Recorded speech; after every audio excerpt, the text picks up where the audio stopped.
This is Climate One. I'm Greg Dalton. This year, Washington became the second state to place a price on carbon across most of its economy.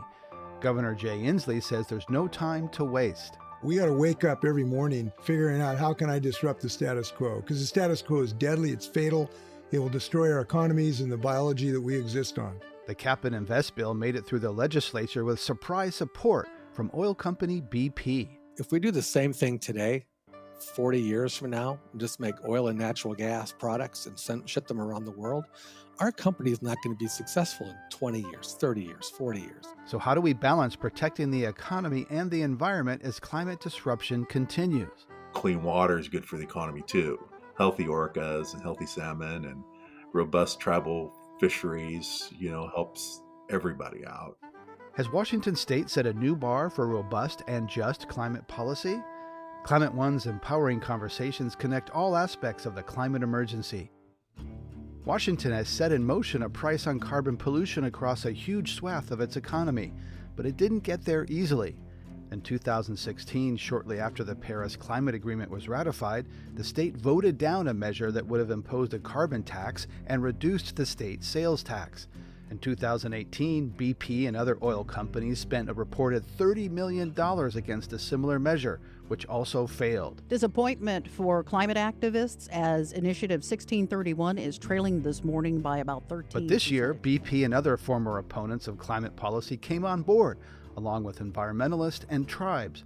I asked Governor Jay Inslee why this coalition of previous foes came together to support Washington's Cap and Invest bill. Well, the world is changing. And thank goodness. It's not changing. In one sense, it's changing too fast, which is the biological collapse of the systems we depend on as humans. So it's going way too fast that way. But it is also changing on the momentum we have to attack the first problem. And that is changing like weekly in the United States, and it's a good thing. Now, unfortunately, it has taken massive forest fires, billions of clams and mussels being cooked in their shells, ocean acidification, sea level rise, hurricanes, tornadoes, floods in Germany and China to bring the increased public consciousness. So the public's consciousness is changing on this dramatically in the last several years. And organs of government and business are responding to that, including BP to some degree. So the most fundamental change that has occurred is that people are now realizing the threat to their personal hopes and dreams. That's the fundamental change. And the reason they are realizing that it is no longer an abstraction. In 1998 or 1999, when I invited Al Gore to come give his presentation to my colleagues, it was a graph, right? We had a graph. In 2006, when I brought an oceanographer from Stanford to show ocean acidification, it was a graph. Now it's a picture of dead coral all around the world from warming and acidification. And so people are experiencing this visually and in their own lives, and that is fundamentally changing this. And that's why we have to be aggressive, assertive, take no prisoners, and perseverant. And that's what we have brought to the table as well. Now, we were able to craft, through Herculean effort, support for this Cap and Invest bill. And that took a lot of shoe leather, a lot of listening, a lot of consensus building to build something that is workable and tangible and answers the needs of so many different corners of society. One benefit we had is we learned from the California experience, right? So we saw some of the imperfections of their first draft, if you will, and we've learned from that to make sure that we have a cap that does create a meaningful price signal. The floor just didn't drop out. We've crafted our environmental justice ways to make sure that minority and communities of poverty that are the first and the worst hit by climate change are benefited adequately by the dollars that are invested. Now, this also, I should note, this is not our first success, right? So the previous legislative session, we created the most ambitious and best clean electrical grid requirement for totally clean electricity. So this wasn't our first rodeo, it's our most recent. With more rodeos to come, we're still not done yet. And you vetoed sections of the cap and invest in low carbon fuel standards, part of this package, sparking rebukes from two fellow Democrats, Assembly Speaker Lori Jenkins and Senate Majority Leader Andy Billig. Both said your veto was overreach of executive powers that allow Washington governor to veto a full section of a bill, not a subsection. So what do you say to those who said you exceeded your authority in pursuing this big climate win? Well, I am a committed Democrat, and I love those two leaders, but they are human and can make mistakes on occasion, and will be forgiven in the fullness of time. Listen, we have to get these climate bills in place. This is a convoluted story. I don't know if your listeners want to hear it, but basically the problem is that because of a couple of recalcitrant Democrats who are not those two leaders have been good leaders to try to advance climate change legislation. But in order to get this passed, they had to put a poison pill in both of our climate bills that essentially kneecapped the bill. They basically said the bills were not going to affect until these other legislators got what they want, which is a 5-cent gas tax. Well, that's crazy. What is a gas tax? Why should a looming gas tax got to do with stopping climate change legislation? So I rightfully, within my constitutional prerogative and my moral obligation, vetoed this with a total sense of confidence that it is in our constitutional power, because it was a section veto, because that section was unique. Now, I won't bother you with the arcane legalese of that, but I am very firm ground that this veto was legally appropriate and absolutely necessary. We could not sit around while legislators twiddled their thumbs worrying about a 5-cent gas tax. That's nuts. Shellfish were dying and getting boiled on our beaches. The fires are consuming north central Washington. I can't tell the folks in Nespelem, Washington, well, sorry, we got to wait for a 5-cent gas tax. That's not the Washington way. Well, yeah, that's actually, there's many people, the climate situation is so urgent that it requires bending rules, breaking norms, shaking up the status quo that rests on fossil fuel capitalism. Democracy is slow by design. And there's a growing group of people who think incremental change within the existing establishment is not going to get the job done. Listen, an attitude of disrupting the status quo is a necessary survival mechanism for the human species right now. We got to wake up every morning figuring out, how can I disrupt the status quo? Because the status quo is deadly, it's fatal, it will destroy our economies and the biology that we exist on. So that attitude is an appropriate one. But we can get this done while still maintaining our democratic traditions. And you said earlier that BP has changed a little bit. I talk later in this episode with BP executive Tom Wolfe. Do you welcome having oil companies, on your side now in this climate bill? It strikes me as odd that, oil is on board and Republicans aren't. That's a interesting picture. As Lincoln said, as our case is new, we must think anew. And yes, we should welcome people who agree with particular strategies going forward, and BP may disagree with other ones. That should not stop us from working to pass good policies. In my book, the situation is too dire not to welcome any effort to try to pass good climate legislation. We don't have the luxury of sort of dividing the world into two camps here. Right. It's the way things used to do, is cut deals with people you don't agree with. People the good old days, right? That's called democracy. Tip O'Neill and Ronald Reagan. Yeah. You also vetoed language in the bill dealing with tribal consultation and consent. Some tribal leaders have called this, quote, betrayal of tribal interests. In this episode, we're also talking with Leonard Forsman, chairman of the Suquamish tribe, who says his people are frustrated with your veto, but looking forward to working with you on new consultation language. How do you respond to the range of reactions from indigenous leaders about this big climate bill in Washington state? Well, I was just in Nespelem on the Colville Reservation, and people welcomed the climate work we were doing with a lot of attaboys yesterday. They understand that we're doing great climate work in Washington, and I certainly didn't hear those frustrations yesterday. But they do exist because there was a necessary veto because of the way this was drafted. And many of the tribes I've spoken to actually to understand the reason for the veto, which is it would have given absolute authority under virtually any circumstance for any tribe to veto any project, any clean energy project, anywhere in the state of Washington for essentially any reason without any justification, including, and here's why quite a number of the tribes agree with the veto, not all of them, but many of them, is it would have allowed one tribe to veto a clean energy project on another tribe's property. And the tribes are not happy. The tribes are pretty proud of their sovereignty. They don't want anyone violating their sovereignty. The way this unfortunately was drafted would allow one tribe to invade the sovereignty of another and stop their clean energy project. Well, we want tribes to be able to advance their own visions of clean energy and not to be intruded upon on their territory by another tribe. So it had an imperfection. But the fundamental thing that I'm sure Leonard will talk to you about, who I am a super admirer of Chairman Forsman, is that we have to have as good a consultation process as possible. So when we develop these clean energy projects, we have to have close, persistent, and effective consultation for tribes if it's on land that they consider sacred or have a particular interest in, and to have a process where on a sovereign-to-sovereign basis there's consultation about that, particularly early in the projects, not just in the last day of the project, so that we can, if there are ways to site things in a way to achieve the goal of the clean energy project, and avoid, disturbing some ground called sacred, we ought to totally investigate those things. We ought to have robust conversations. So next month, or in September, we're going to have a summit, if you will, with tribal leaders to work out that consultation language. I'm confident we will get there and people will feel good about this ongoing relationship.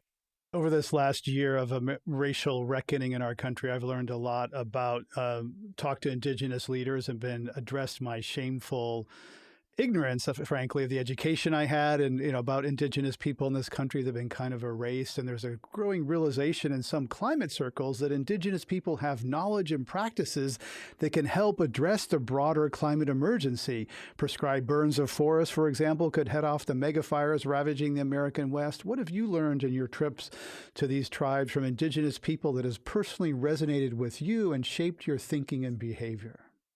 Well, we're very blessed having these tribes in our state because they have a long view of history and the future, number one. And the first thing that I think is such a virtue in my state is we have tribes that, when they think of these things, think of the seventh generation when they make decisions, almost in every decision they make. That is a huge virtue. It is an important survival tactic. And it helps lead our state to make good environmental decisions. So that's number one, to start every discussion thinking about it in those long-term views of what it does to our ecosystem. But the second, on a more, tactical way, you mentioned the burns. So yesterday I was in Nispelem, and we were talking with the fire suppression crews there about how we do need to do some more prescribed burns to remove the dense fuel load on the forest floor, which is now so dry, which is going back to exactly what the tribes did here on the Nisqually Prairie, 5 miles from where I'm sitting right now. They historically did burns that kept that in a system that was healthy for nutrition, berries, game, whatever they had, and they managed the forest. And we're going to have to go back to some of that management style, if you will. And fortunately, we have reached a good consensus in our state about how to do that in a way that doesn't, endanger more endangered species, that does not cause undue air pollution. We're in a good place about how to do that work, but we have to finance it. It costs money to do this work, right? It's not self-supportive yet. We have increased our state commitment by millions of dollars to this work, but you can imagine how many hundred thousands of acres that need this treatment over time. It's enormous.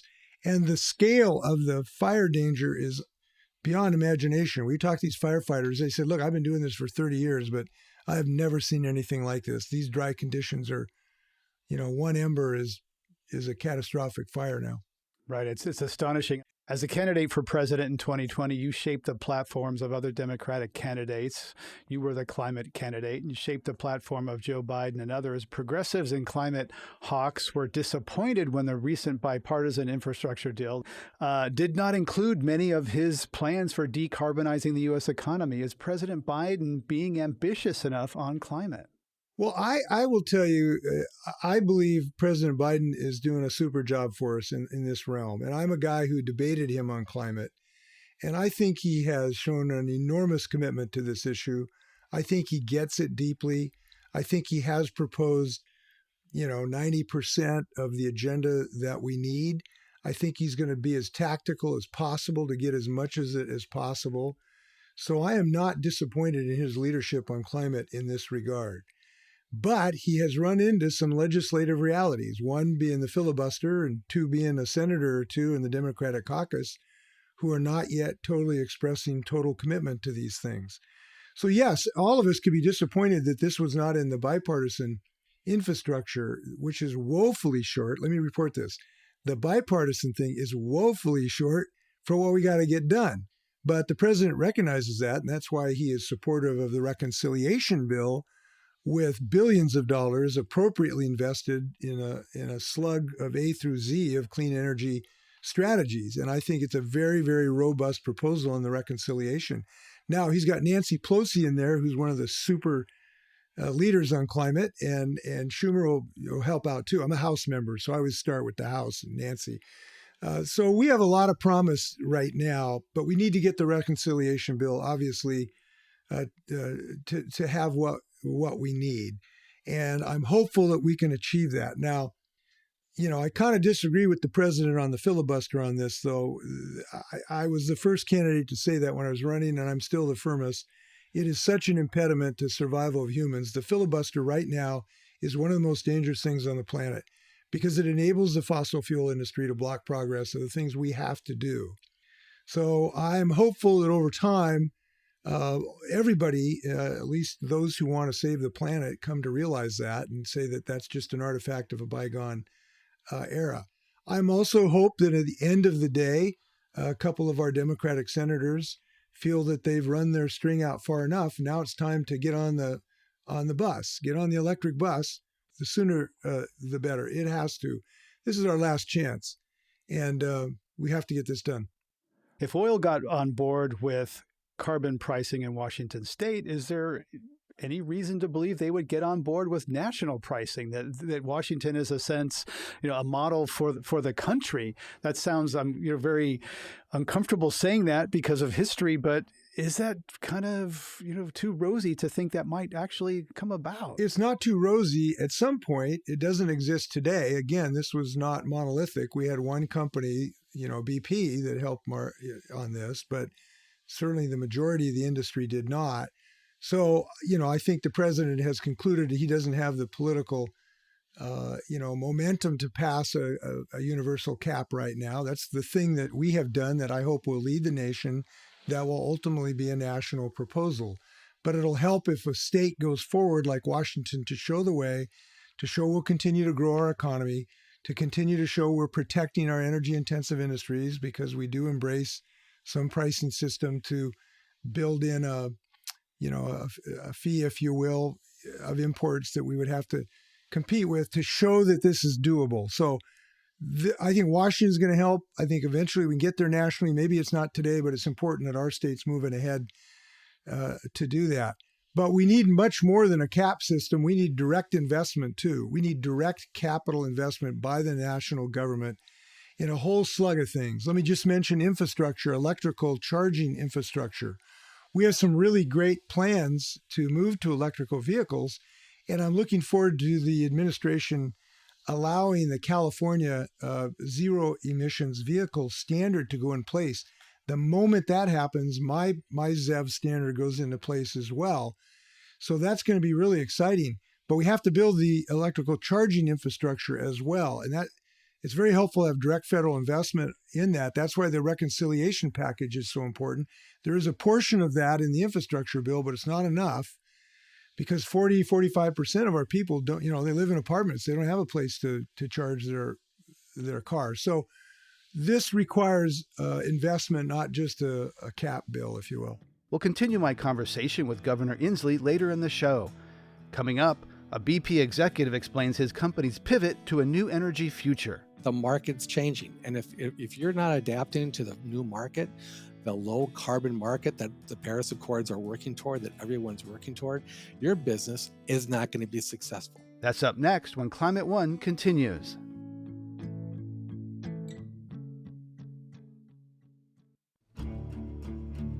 In 2018, Bill Gates and Michael Bloomberg helped raise a reported $15 million in support of a ballot initiative in Washington state that would have put a price on carbon pollution. BP alone spent a reported $13 million to defeat the measure. Tom Wolf is Senior Manager of Government Affairs for the U.S. West Coast for BP America. I asked him why BP and other oil companies worked so hard to defeat that ballot initiative 3 years ago, and why BP changed course to back the carbon price measure that passed earlier this year. So in 2016, there was an initiative on the ballot that was an economy-wide price on carbon that we were neutral on because it was economy-wide and affected everybody equally. In 2018, as you mentioned, there was another initiative that really was just about us.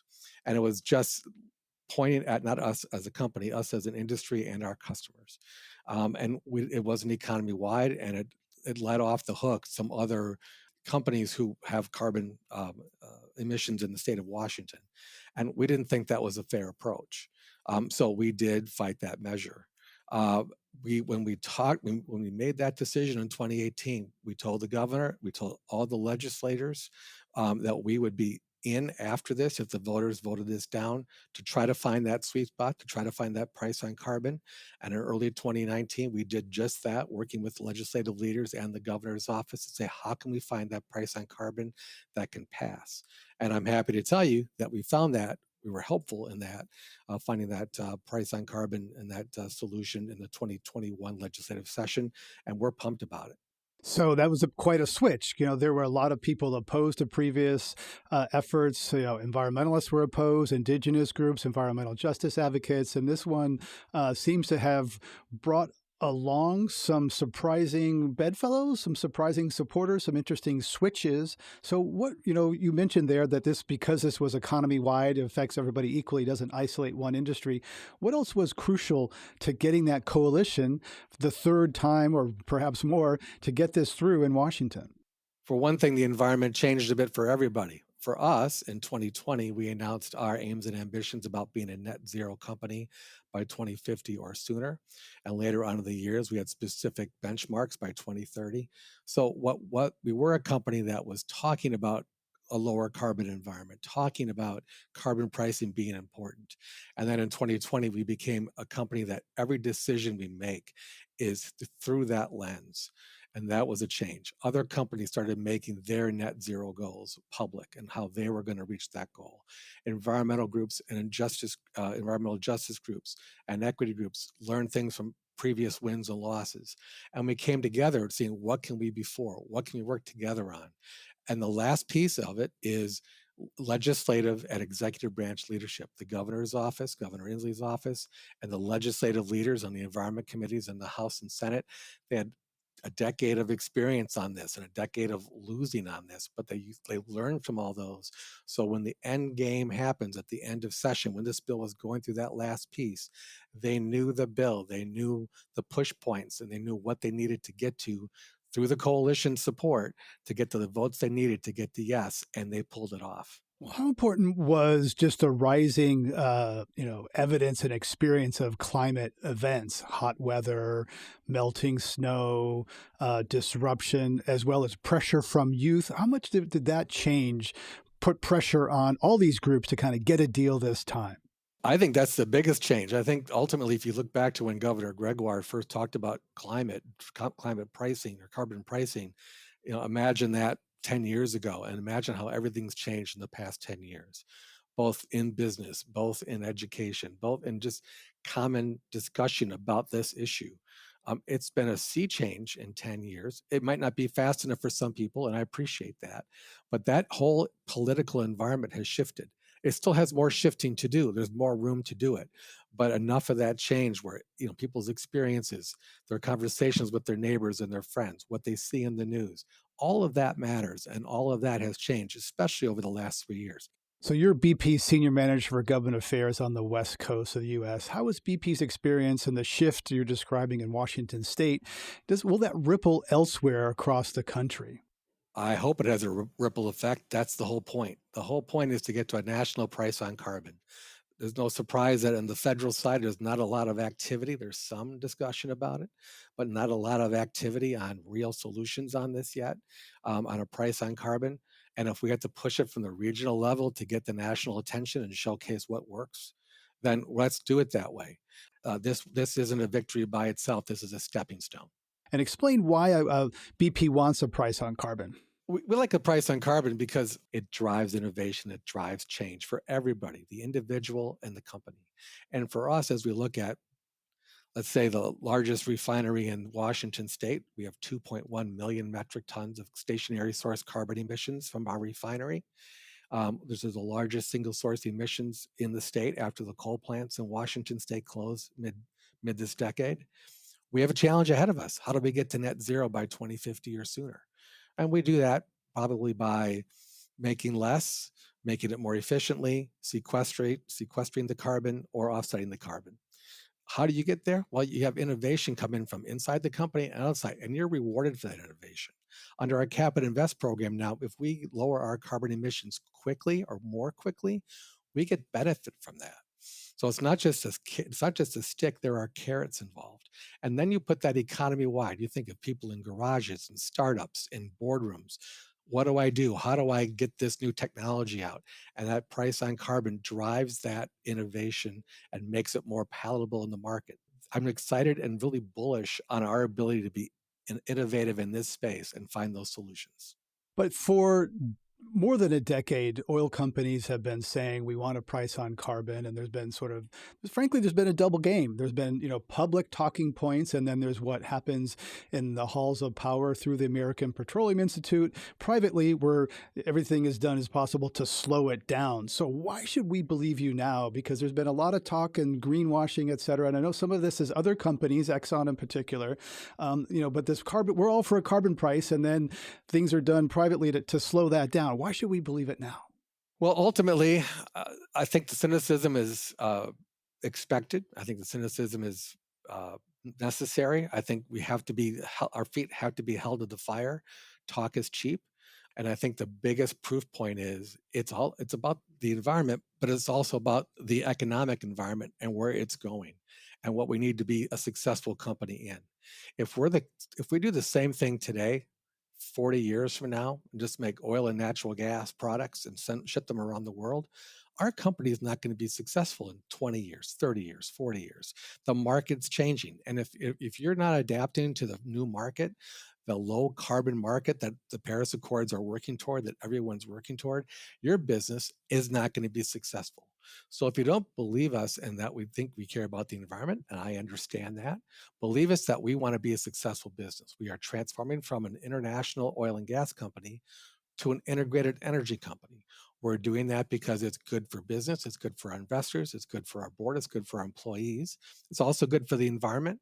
But if we don't do it, if we don't make it, then our business won't be successful.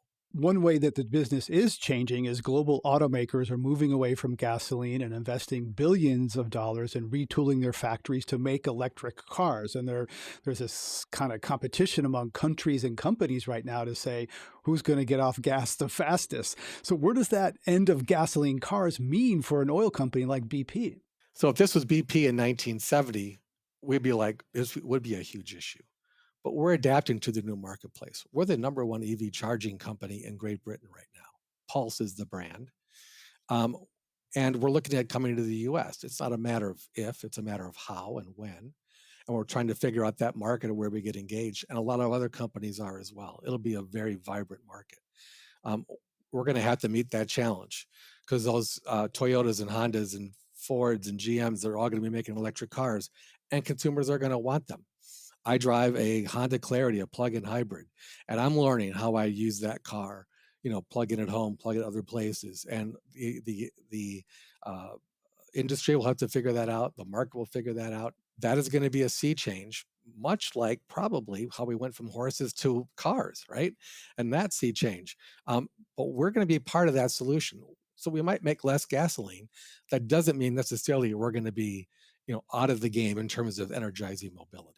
So I asked the same question of a company representative recently, the Auto Alliance, the big automakers in the country. And I said, why should we believe you now? Because they were, in 2016, they were the first out after the election saying, hey, let's ease off on these regulations and for pollution standards. And he said, basically, follow the money. Words are easy, but they're investing billions of dollars into these new electric cars that would be difficult to change if, say, a Republican president comes in 24. I'd like to ask the same of you. Follow the money, CapEx, capital expenditures. What percentage of BP's capital expenditures today are going to clean versus brown? Because ultimately, words are one thing, but, big billions of dollars in capital investment, that shows a company's commitment. Absolutely. So before the 2020 announcement that we were going to net zero by 2050 or sooner, it was $500 million a year. That's 500 million with an M. A large amount of money, but I don't know what our CapEx, but it wasn't a large part of our CapEx. Yeah, it's like pocket coins in the couch for a little more than that. Again, it's still a lot of money. I mean, let's be clear. But since we did announce our new aims and ambitions, we have some specific benchmarks that we put out there. So by 2030, that number will grow tenfold to $5 billion a year, which is a 33% of our CapEx. So to be clear to your listeners, we're still going to be doing hydrocarbons. We still believe we're going to be doing hydrocarbons in 2030, some of them, and that we'll need some capital expenditure to keep that moving and meet the market needs that the market we're still going to have for some of those hydrocarbons. But a third of our investment is going to be in low carbon initiatives. And for a company like us, that is a huge sea change. And I think the number by 2025 is $3 billion a year. And that's a floor, not a ceiling. And I like to think that as the market changes and changes rapidly, that is a floor that we'll be doing more as the more opportunities come up.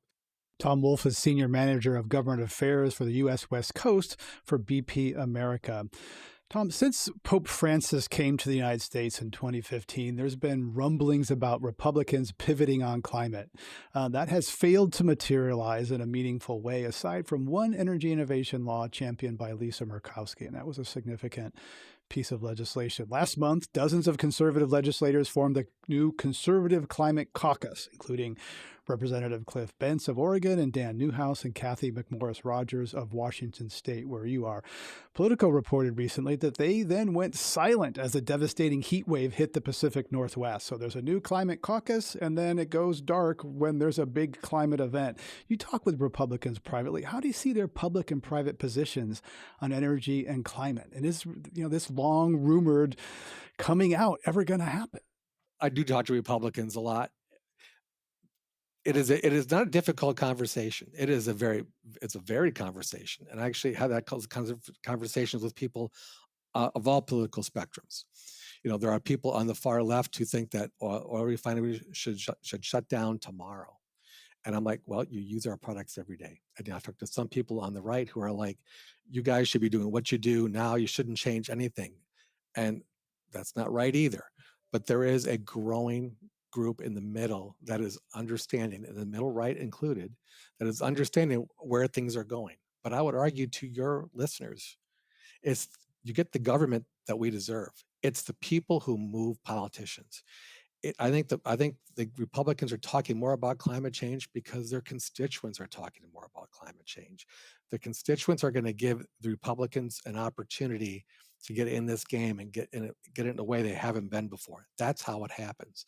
And on the left side, if I may say, it can't be just pressures from people saying just shut down the fossil fuel industry or screw BP every chance you get. It's got to be, how do we have these companies get greener, be part of the solution? Right, but there's also an imbalance. I mean, there's a lot of funding from fossil fuel funding that goes into Congress, and there's a few issues where, frankly, the votes are out of sync with public sentiment. On, the public wants background checks on guns. That doesn't happen, right? So there are places where politicians don't reflect public opinion. In Washington State, Republican state legislators opposed Washington's cap and trade bill that BP supported. Are there long-held political alliances that are shifting here? I think, and the state there are. I think federally, if I could solve the federal issue in Congress, I'd be on a different podcast, Greg. But locally, I just see those conversations changing. I do see the conversations with the Republicans. They did not support the Cap and Invest program, nor the low carbon fuel standard. That does not mean they don't see the problem.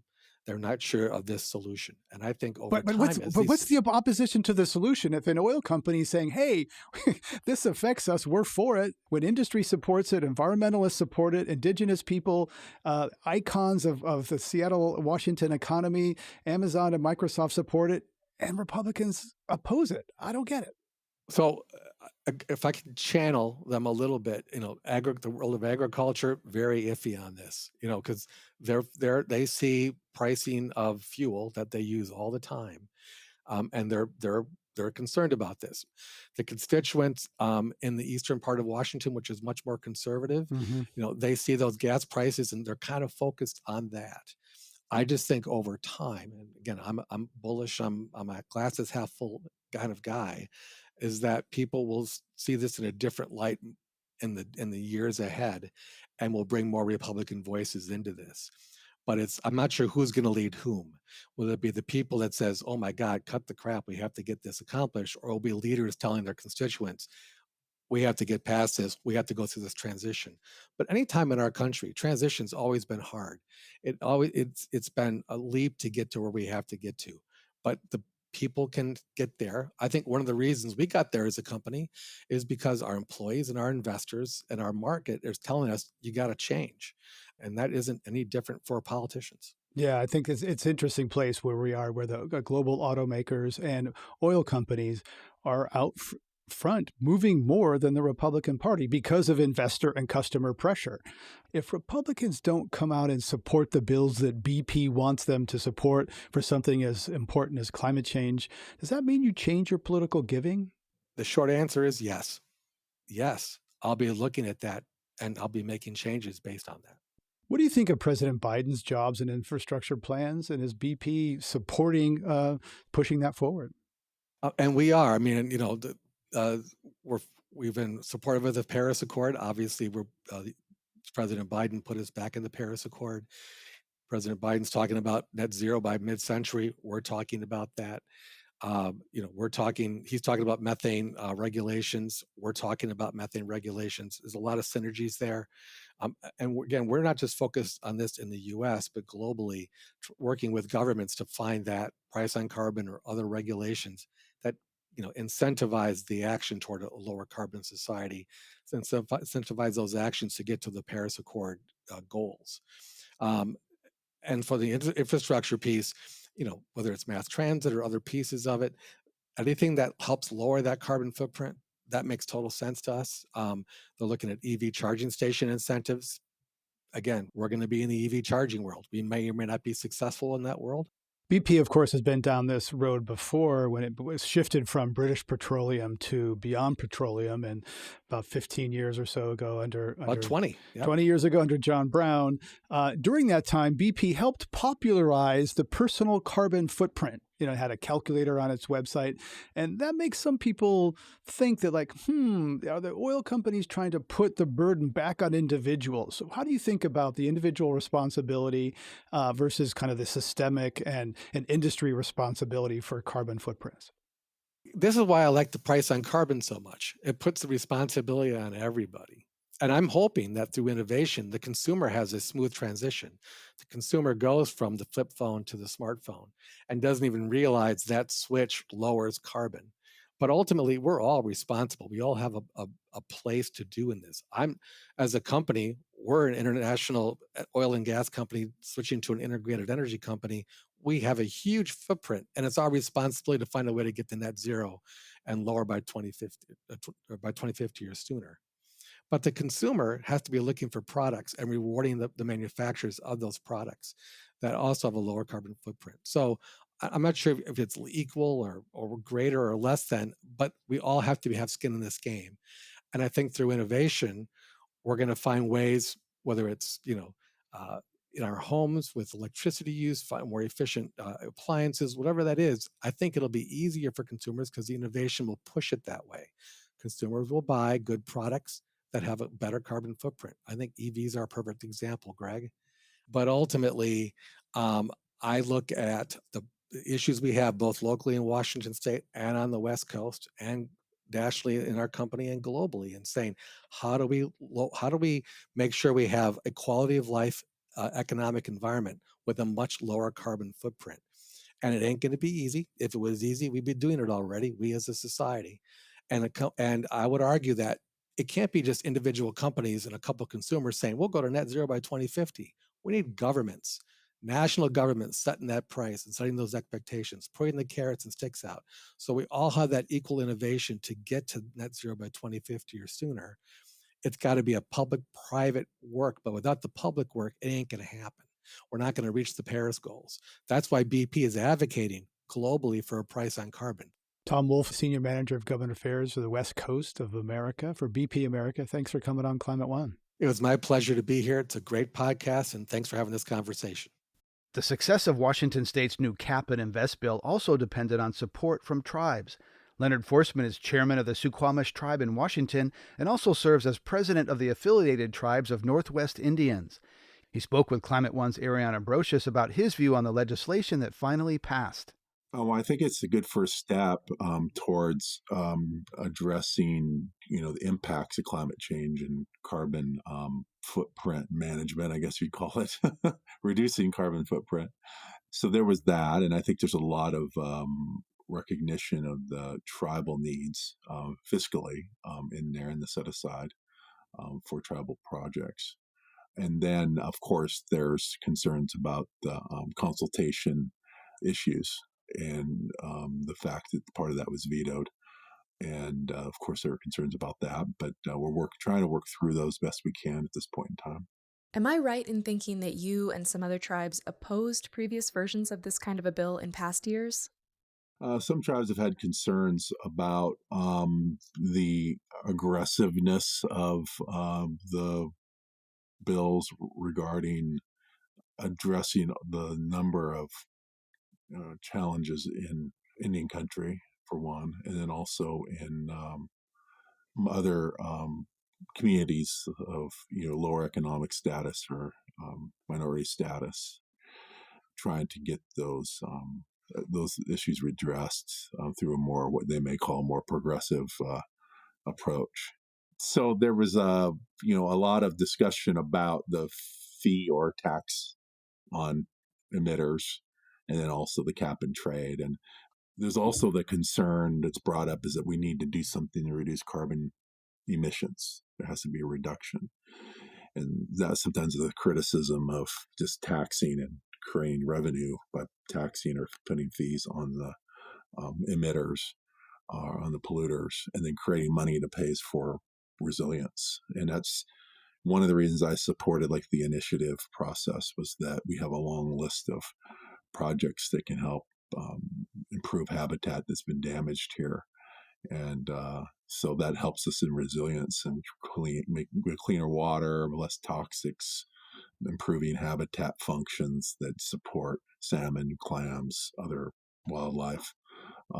So, kind of weighing those against each other has always been a challenge for me as a tribal leader. Yeah, so just to make sure I capture what you're saying or understand, so past efforts in the views of some tribes weren't aggressive enough in actually addressing the root causes, basically limiting carbon emissions, and didn't do a good enough job addressing concerns of tribes in terms of restoration or these other projects that need funding and help? Right. There's a number of, there's relocation is one cost for some of the tribes on the coast, relocation, not just the coast, but other places that are suffering from wildfires, for example. And also just addressing, the fact that there's sea level rise and more storms and all those things. So you just have those types of projects. And then there's also just the backlog of habitat restoration that needs to happen. It's becoming even more important to do that because of the fact that we have to make our ecological systems more resilient. So not only they were damaged and need to be restored, now with a climate impact environment, it's even more important. So as far as the argument about carbon reduction, everybody wants that, right? But some feel that generating income to take care of these other resilient restorative projects is less important than actually getting at the carbon reduction issues. In this episode, we're really exploring some of the questions of why this year this effort succeeded and what came together to make that happen. And the support of tribes was part of that, and I'm wondering how critical you think that was. Obviously, the tribes have a lot of impact in Olympia because of our presence, and also we do contribute to a lot of political causes, and we're very engaged with the state, as we should be. And we were informed that this bill has some good tribal provisions, and we need to get it moved over to the House. So some calls were made to some of the senators that we needed, and some of them were not fully behind it. Our influence we're able to get enough of a push to get it through and over to the House. And so then that's when a lot of discussions were being had. The tribes have a presence, but also within this session, there was a lot of need for emphasis on restoring and repairing relationships based upon the racial history of the state and the federal government. And so even more so, I think it amplified our presence there in a little bit more than maybe it has been in the past. Right, and speaking to that environment you just mentioned, there have been statements from a couple of tribal leaders that the governor's veto of language related to consultation with tribes was, in one quote, a betrayal of tribal interests. What's your position on that? Some tribal leaders were very upset by it. Others, like me, were more philosophical about it. We've been supportive of Jay Inslee every time he's ran. We all know that we're not always going to agree. We were a little frustrated by it, but we've got other things that we're working on with the state, and the governor's been supportive of. So we feel like we can work with him to try to get some language that is acceptable and achieves the goals that we have for meaningful tribal consultation. In general, how do you rate Governor Inslee's handling of concerns of Indigenous people when it comes to these climate policies?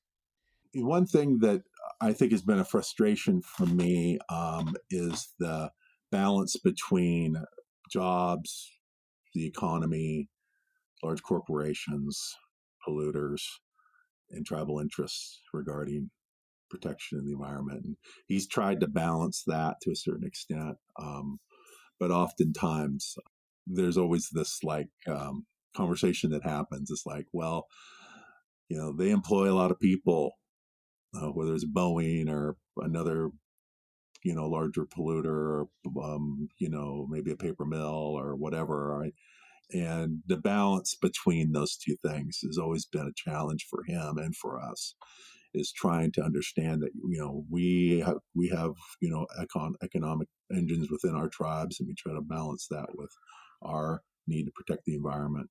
And, I think the state needs to do the same thing. And I think that sometimes the pendulum or the weight always goes towards the jobs and protection of the economy over protection of our waters and our air and our ecosystems.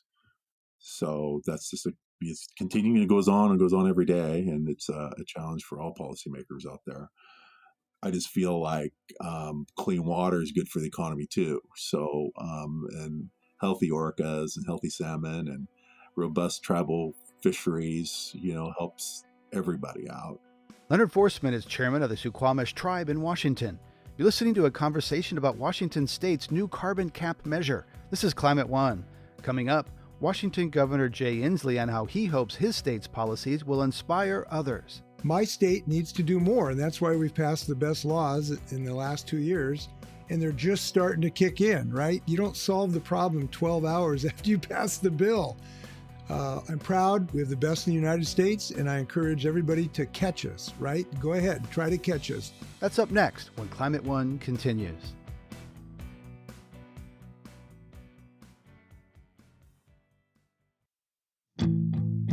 Let's return to my conversation with Washington Governor Jay Inslee.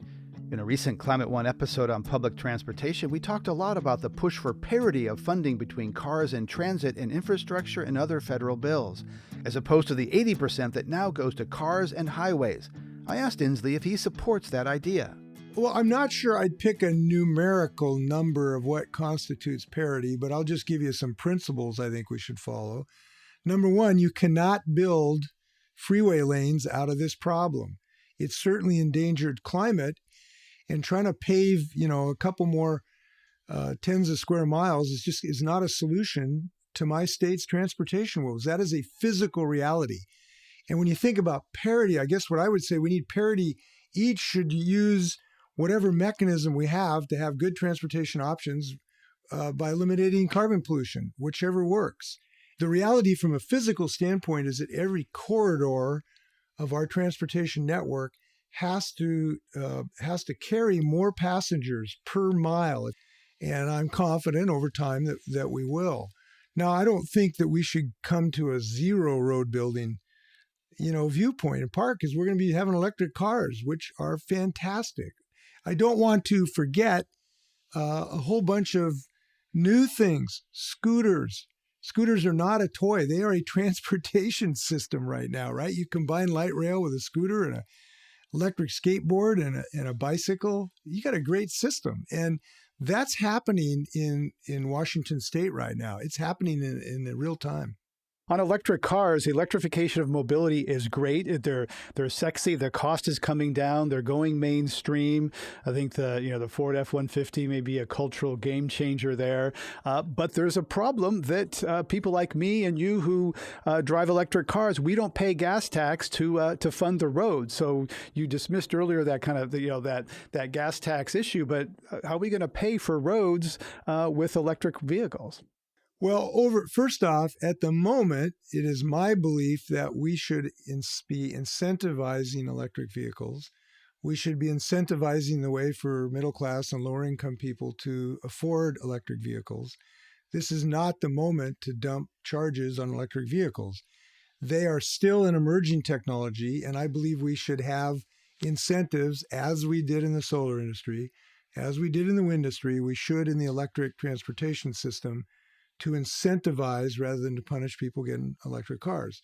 So at the moment, I don't think that's the route to go. But over time, yes, we'll have to figure out some way that everyone participates in our transportation revenue structure. It could be a vehicles per mile. It could be some, a fee when you get your license. We don't know yet. There will, over time, need to be some system like that. But right now, when we're trying to get this baby off the ground, I do believe we should be going the other direction, which is incentivizing this new technology, making it easier for lower income people to afford this technology. I think from an equity standpoint, that's very important. Companies are setting goals of net zero emissions. That sounds good, but those pledges are often fuzzy and rely on offsets and other controversial tools, many of them in your home state, Amazon, Microsoft, and others. So how much credence do you put in companies saying we're going net zero? Should we really trust that? Well, I think we should applaud any effort, even if it's not totally, 100% angelic. I mean, I just think, yes, you can always make a criticism no matter what a person does. And until Amazon delivers packages by mule, you're going to have carbon emissions to some degree right now. So I guess what I'm thinking is we should applaud efforts and we should inspire further efforts is the way I'm looking at it. So, and we should be reality based. If you make a pledge that means, you're not using a particular product, but the subproduct that goes into the product has an enormous carbon footprint, you got to pay attention to that, right? If you're driving an electric car, but you're using coal-fired electricity, you're getting a small gain, but maybe not that much. So yes, we have to be alert to all these things. But I applaud people who are, in part because it's good for public sentiment to say that this is becoming an expectation of the community that everybody's going to pull on the rope. But yes, everybody's going to need to be more ambitious over time. I want to circle back to something we touched on, but Washington's climate policies are modeled after California's, which have been criticized for turning a blind eye to people of color that often live on fence line communities near refineries and other sources of local air pollution. What has Washington done to address those climate justice concerns? You mentioned that, but I want to be sure we really nail that. Yeah, we thought that was a fundamental pillar of our climate policies was equity. And so we have been very intentional about this and built in the strongest environmental justice provisions in the country. Just mention a couple of them. So 40% of all the investment that would go through the Cap and Invest has to go to these communities of poverty, who are frequently BIPOC communities, obviously, that are living there. They're getting the first and the worst of the pollution coming off these factories. And our roads, by the way, the roads are as dangerous as toxic pollution centers. I remember meeting a young woman, all her friends had asthma. She's living next to the freeway, right? So for a fully 40% needs to be invested directly, and we have a very equitable, open decision-making system on how that is allocated. So that's a significant improvement. 10% of all the dollars of the clean energy investment needs to go to tribal community lands, and they represent less than 1% of the population. So that was an important commitment as well. On the wage side, we have the strongest incentive program to have people have good wages, family wage jobs, and through that, union representation. So in our previous bill we passed, we have the strongest provisions that when you bid on a project to get a grant that will be awarded, you get extra points every time you do something to have more prevailing wages, to have safe standards, to have representation. And so it's a very strong incentive program. We want these new jobs to be family wage jobs. And frankly, this is a challenge for us because they're replacing older industries, and newer industries kind of, frequently start on the lower end of the economic curve. So it is important for us to build into these policies a way to incentivize real family wage jobs as we go through this economic transition. I think if people look at our bill, they'll be encouraged on a way to do that. That's an important thing. Now, another important thing is to have the training infrastructure to train people for these jobs as well. And it has to be not just in the urban core. When I was in Nespelem the other day in the Colville industry, that's one of the things they were talking to us about. We need more training for wind turbine technicians and electric car technicians and the like. So that's got to be part of our effort. Yeah, a whole lot of new jobs being created there.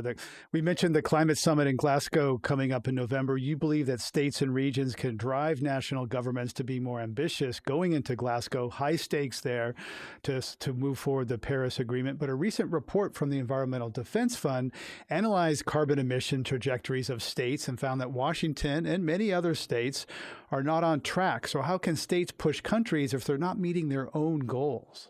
Well, first off, we can push ourselves and we can push each other. In my state, we actually are doing well on a per capita, per dollar GDP. We are doing relatively well compared to other states. But you're always a victim of your own success. My state's been named the best place to live 2 years in a row. No governor in American history can claim that, where their state's been named the best place to live for 2 years in a row. And obviously part of that is our best economy. When that happens, people move into your state and they are economically active. And when that happens, your carbon emissions are associated. So we are attracting people from all over the world and they're coming here. So on a gross basis, we have not been able to drive down as fast as we would like, but we are in a per unit of GDP and per capita. We've been considerably successful. But what I would say to everybody, my state needs to do more. And that's why we've passed the best laws in the last 2 years. And they're just starting to kick in, right? You don't solve the problem 12 hours after you pass the bill. So these bills need to take effect for us to achieve our goals. I'm proud. We have the best in the United States, and I encourage everybody to catch us, right? Go ahead, try to catch us. And that's a good challenge to be in.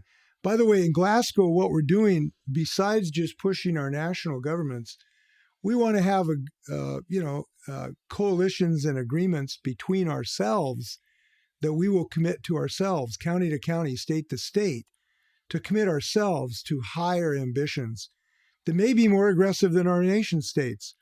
And that's appropriate because Washington State can do something, I can do something that President Biden can't do. I'm not negotiating with senators from West Virginia. So I can move my state faster than he can move the nation. And so we have to make our states laboratories of democracy and clean energy. We need to be ahead of our nation states on these policies. That's what we intend to do in Glasgow.